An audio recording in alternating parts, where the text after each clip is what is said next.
Project పనులు మొదలైపోయాయి. Project 2021 June నాటికి complete చేస్తాము, నీళ్లు ఇస్తామని కూడా ఖచ్చితంగా చెప్తాము. ప్రాజెక్టు మంచి స్పీడ్ లో జరుగుతా ఉంది. ప్రాజెక్టు బాగా కూడా పనిచేస్తా ఉంది. బాగా కూడా వర్కులు కూడా జరుగుతా ఉన్నాయి. అధ్యక్ష, ఈ ప్రాజెక్టు 1 మినిట్ మీరు అక్కడ మాట్లాడినప్పుడు చూశారు. 2021లో మాట్లాడుతున్నారు. 2021 అసెంబ్లీలో ప్రాజెక్టు స్పీడ్ గా జరుగుతుంటాడు. అప్పుడు మునిగిపోయింది. వీళ్ళని ఏం చేయాలంటే వీళ్ళు ముఖ్యమంత్రులుగా పెట్టుకోవడం అనేది మన దౌర్భాగ్యమే కదా. ఇదే అతను మాట్లాడే మాటలు. నెక్స్ట్ ఖరీఫ్ 2022 నాటికి నీళ్లు ఇచ్చే పరిస్థితి తీసుకొని వస్తానని కూడా ఖచ్చితంగా కూడా చెప్తా ఉన్నాను అధ్యక్ష. ఆ అవరోధాలన్నీ కూడా అధిగమించి ఈ ప్రాజెక్టును 2023 ఖరీఫ్ కు కల్లా ఈ ప్రాజెక్టు పూర్తి చేస్తామని చెప్పి చెప్తా ఉన్నాను. సో ఇవన్నీ కూడా అధిగమించి ఇప్పుడు దేవుని వల్ల కొంచెం గాడిలో పడింది. 2025 ఖరీఫ్ కల్లా ఖచ్చితంగా గోదావరి పోలవరం ప్రాజెక్టు పూర్తి చేసి నీళ్లు కూడా పెట్టే పరిస్థితి వస్తుంది.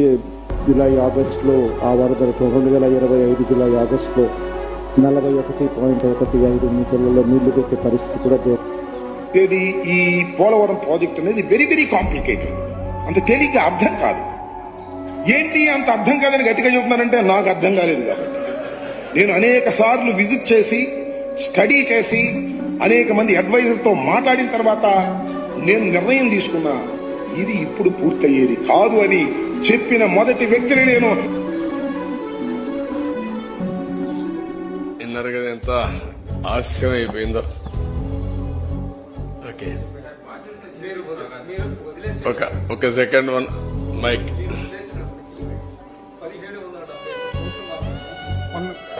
మిగిలే వీళ్ళు రివర్స్ టెండర్లో పెంచినప్పుడు 1548.13 కోట్లకి మేఘాకి ఇచ్చారు. సో వాళ్ళ పనులు చేపట్టకపోయినప్పుడు వీళ్ళు దాదాపు 600 కోట్లు మిగిల్చామని టప్పాలు కట్టారు. ఇప్పుడు ఈ కొట్టుకుపోవడం వల్ల 20,000 కోట్ల నష్టం ఏర్పడింది. దీనికి బాధ్యత వహిస్తారు. మీరే ఫిక్స్ చేయాలి అంటే నేను అడిగేది సీరియస్ గా అడుగుతున్నాను. ఎందుకంటే ఎవరు పాపం చేశారో వాళ్ళు చేయాలి. అదే దాన్ని ఏ విధంగా ఫిక్స్ చేయాలి ప్రజలందరూ ఆలోచించాలి. అక్కడ చర్యలుంటే యాక్షన్ కూడా తీసుకోవడం చాలా అవసరం. అదర్వైజ్ ఒక వ్యక్తి రాష్ట్రానికి ఇంత నష్టం చేయడం చాలా దుర్మార్గం. ఇది ట్యాక్స్ పేయర్స్ మనీ. ఎవరు ఖర్చు పెట్టినా మీరు నేను ట్యాక్స్ కడితే ఆ డబ్బులే ఖర్చు పెడతాం. ఇది బాధ్యతారాహిత్యం. మీరు చెప్పింది కరెక్ట్. అది చాలా దుర్మార్గం. ఇప్పుడు కేంద్రం 15,511.13 కోట్లు ఇవ్వడానికి సిద్ధమైంది.